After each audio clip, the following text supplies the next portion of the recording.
اس وقت میں آپ کے قریب موجود تھا، اور جب انہیں کفن دیا گیا تو ہم نے دیکھا کہ ان کے سر سے ایک نور نکلا جو روف کو، چھت کو چیرتا ہوا اوپر چلا گیا۔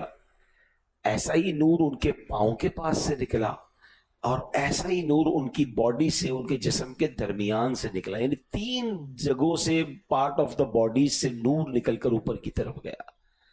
ابھی ہم حیران تھے کہ یہ کیا ہو رہا ہے اور ان کے ساتھ یہ کیسا معاملہ ہو رہا ہے۔ تو حضرت مورک نے اپنے چہرے سے کفن ہٹایا اور کہا کیا تم لوگوں نے کچھ دیکھا ہے؟ ہم نے کہا جی ہاں، ایسے 3 نور بلند ہوتے ہوئے دیکھے ہیں۔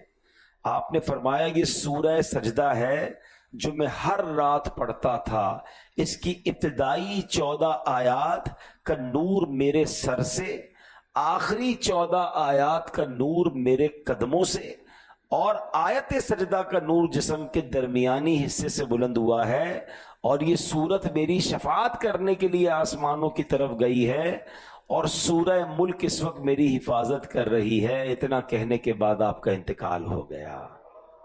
اللہ اکبر! قرآن کس طرح مرنے کے بعد حفاظت کرتا ہے، کس طرح عذاب سے بچاتا ہے۔ اور کچھ صورتیں تو وہ کمال کی صورتیں ہیں جو خاص یوں سمجھیے اس کے جو بینیفٹس ہیں، اس میں ایک بڑا بینیفٹ یہ ہے کہ وہ قبر کے عذاب سے بچاتی ہے۔ ورنہ غور کریں، مرنا تو بڑا مشکل کام ہے، روح نکلنے کی سختیاں، فرمایا روایتوں میں تلوار کے 1000 وار سے زیادہ سخت تکلیف ہے، پھر دنیا چھوٹنے کا غم، عزیز رشتہ داروں، آل اولاد سے جدائی کا صدمہ، اس کے ساتھ ہی قبر کی تنہائی، وحشت اور اندھیرے کا سامنا، 1000 طرح کی مشکلات ہیں جب بندے کی روح جو ہے اس کی باڈی سے جدا ہوتی ہے۔ مرنا تو ہم سب نے ہے، مگر اللہ سے دعا کرتے ہیں کہ اللہ ہمیں خیر و عافیت والی، کلمے والی، ایمان والی موت نصیب فرمائے۔ کہ یار مرنے کے بعد کوئی کیسے جواب دے سکتا ہے، مرنے کے بعد کوئی کیسے زندہ ہو سکتا ہے؟ یہ تو جناب مولانا صاحب نے عجیب سے واقعہ سنا دیا۔ تو یہاں بھی پرابلم یہ ہے کہ قرآن پڑھتے نہیں ہیں۔ اگر قرآن پڑھیں تو قرآن پاک میں کئی ایسے واقعات موجود ہیں کہ مرنے کے بعد اللہ کی قدرت سے، ہمارا عقیدہ کیا ہے، رب چاہے تو اپنے بندوں کو مرنے کے بعد بھی زندہ کر سکتا ہے۔ تو قرآن میں کتنے واقعات ہیں، اب ذرا میں آپ کو اشارہ دے دیتا ہوں۔ پہلے سپارے میں جو ماشاءاللہ قرآن پڑھ رہے ہیں تفسیر کے ساتھ وہ میری بات کو اگری کریں گے، پہلے سپارے میں 70 افراد کے مر کر زندہ ہونے کا واقعہ ہے۔ پہلے ہی سپارے میں ایک شخص کا جو قتل ہوا تھا، جس کی وجہ سے سورہ بقرہ، پورا نام ہی سورہ بقرہ ہے، وہ قتل ہونے والے نے پھر زندہ ہو کر اپنے قاتل کا نام بتایا۔ دوسرے سپارے میں 70,000 افراد کے مر کر دوبارہ زندہ ہونے کا واقعہ موجود ہے جو حضرت حزقیل علیہ السلام کی قوم کے لوگ تھے۔ تیسرے سپارے میں حضرت عزیر علیہ السلام کا 100 سال تک سوئے رہنے کے بعد دوبارہ زندہ ہونے کا واقعہ موجود ہے۔ 15ویں پارے میں اصحاب کہف کا 300 سال سے زیادہ عرصے تک غار میں سوئے رہنے کا اور دوبارہ زندہ کیے جانے کا واقعہ موجود ہے۔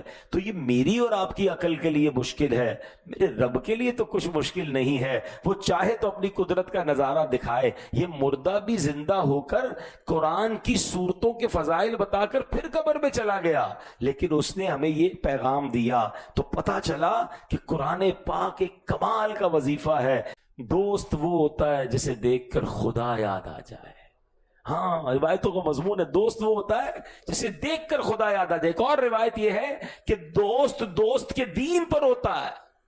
سوچے میں کس دوست سے دوستی کر رہا ہوں۔ اچھا، کچھ لوگ تو اور آگے بڑھ جاتے ہیں، کہتے ہیں میرا دوست غیر مسلم ہے، میں جانتا ہوں میرے دوست کے عقیدے ٹھیک نہیں ہیں، میں جانتا ہوں اس کا عجیب سا خیالات ہیں اللہ رسول کے بارے میں، اس کے صحابہ اہل بیت کے بارے میں، اولیاء کے بارے میں بڑی بکواس کرتا ہے، مگر وہ اس کا ایمان ہے، میں تو صرف کھانا کھاتا ہوں، رات کو کھیلتے کودتے ساتھ ہیں۔ ولا حول ولا قوت الا باللہ۔